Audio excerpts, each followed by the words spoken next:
Biblioteca Virtual do PCJ. Fonte: Segundo Livro dos Macabeus, 1 CMBB, Bíblia Sagrada. Segundo Livro dos Macabeus.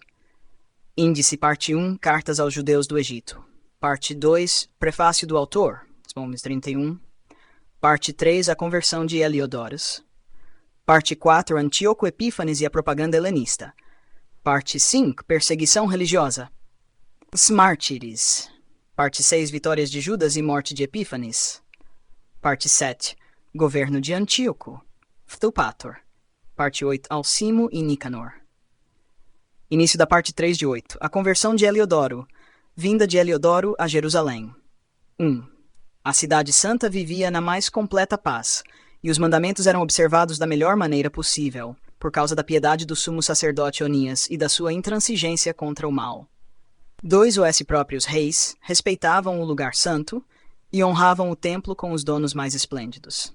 3. Tanto assim que Seleuco, rei da Ásia, provia com suas rendas pessoais a todas as despesas necessárias para as liturgias dos sacrifícios.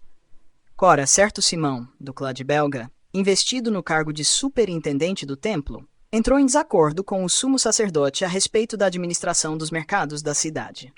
Não conseguindo prevalecer sobre Onias, foi ter com Apolônio de Tarso, que naquela ocasião era o governador da Celecíria e da Fenícia. 6. E contou-lhe que a Câmara do Tesouro em Jerusalém estava repleta de riquezas incríveis, a ponto de ser incalculável a quantidade do dinheiro aí depositado, e que esse dinheiro não tinha proporção alguma com as despesas dos sacrifícios, sendo, portanto, possível fazer cair tudo sob o domínio do rei. Entrevistando-se então com o rei, Apolônio informou-o sobre as riquezas que lhes haviam sido denunciadas. E o rei, escolhendo Heliodoro, superintendente dos seus negócios, enviou-o com ordens de se apoderar desse dinheiro. 8. Heliodoro pôs-se logo a caminho, aparentemente para uma viagem de inspeção às cidades da Celecíria e da Fenícia, mas de fato a fim de dar cumprimento ao projeto do rei. 9. Tendo chegado a Jerusalém, foi muito bem recebido pelo sumo sacerdote. Falou-lhe então da informação recebida e manifestou claramente o objetivo da sua vinda, perguntando a seguir se as coisas eram realmente assim. 10. O sumo sacerdote fez-lhe ver que os depósitos eram das viúvas e dos órfãos, embora uma parte pertencesse a Hircano, filho de Tobias, homem muito ilustre. Nada, portanto, do que com calúnias informara o ímpio a Simão. Havia no total 400 talentos de prata e 200 de ouro. 12. Por outro lado, de modo algum se poderia defraudar os que haviam confiado na santidade do lugar e na sagrada inviolabilidade do templo, honrado no mundo inteiro. 13. Heliodoro, porém, em vista das ordens recebidas do rei, insistiu firmemente em que esses bens deviam ser transferidos para o tesouro real. 14. Tendo fixado uma data, apresentou-se para dirigir o inventário das riquezas. Entretanto, não era pequena a consternação em toda a cidade. 15. Os sacerdotes, prostrando-se diante do altar com as vestes sagradas, invocavam no céu aquele que havia promulgado a lei sobre o depósito, a fim de que conservasse intactos esses bens em favor dos que os tinham depositado. 16. Quem observasse o rosto do sumo sacerdote sentia ferir-se o próprio coração. A tal ponto, o olhar e a alteração da sua cor revelavam a dor profunda de sua alma. Verdadeiro pavor se derramara sobre ele, um estremecimento do corpo, de tal modo que era visível, aos que o observavam, a dor do seu coração. 18. Muitos saíam em bandos de suas casas, fazendo rogações públicas por causa do ultraje que ameaçava o lugar santo. As mulheres, cingidas de pano grosseiro sob os seios, aglomeravam-se nas ruas. Também as moças que ficavam segregadas acorriam umas aos portais, outras subiam aos muros, outras ainda olhavam pelas janelas. Todas, porém, estendendo as mãos para o céu, faziam sua súplica. 21. Era comovente ver a prostração da multidão tão multiforme e a ansiedade do sumo sacerdote, reduzido a tal angústia. 22. Pois invocavam o Senhor Todo-Poderoso para que com toda a segurança conservasse intactos os depósitos daqueles que os haviam depositado em confiança. 20. De sua parte, Heliodoro dispunha-se a executar o que fora decretado. Castigo e conversão de Heliodoro. 24. No mesmo lugar, estando ele com seus guardas junto à câmara do tesouro, o Senhor dos Espíritos e de todo o poder fez uma grande demonstração de força. Todos os que tinham ousado entrar, aterrorizados pelo poder de Deus, sentiram-se desfalecer e entrar em pânico. 25 De fato, apareceu-lhes um cavalo, ricamente encilhado, montado por terrível cavaleiro.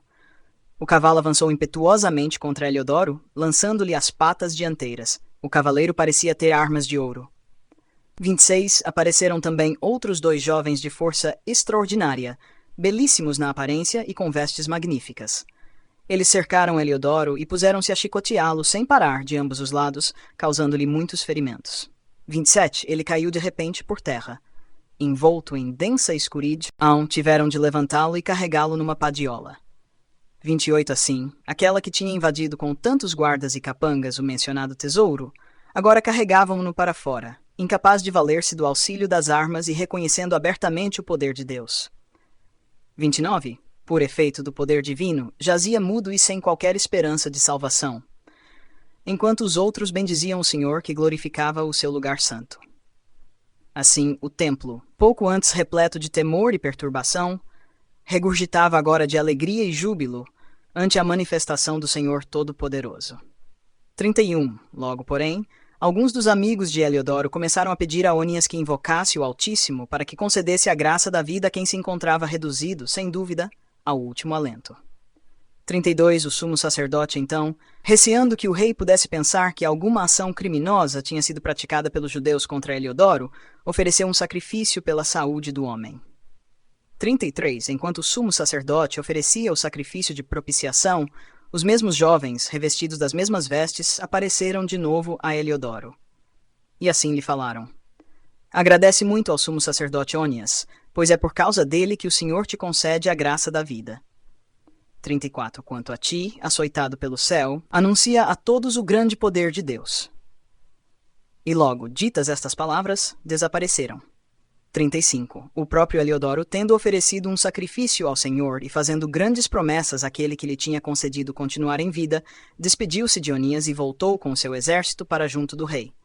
36 A todos dava testemunho das obras do sumo Deus, obras que ele vira com seus próprios olhos. 37 Quando o rei lhes perguntou quem seria apta a ser enviada ainda uma vez a Jerusalém, Heliodoro respondeu. 38 Se tens um inimigo ou conspirador contra a ordem pública, envia-o para lá. Tu o receberás de volta moído de pancadas, se porventura conseguir escapar. De fato, há naquele lugar verdadeiramente uma força de Deus. Aquele que tem a sua habitação no céu é sentinela e protetor desse lugar. Ele fere e extermina os que de lá se aproximem com más intenções. 40 Assim se passaram as coisas com Heliodoro e a preservação do tesouro do templo. Fim da parte 3 de 8.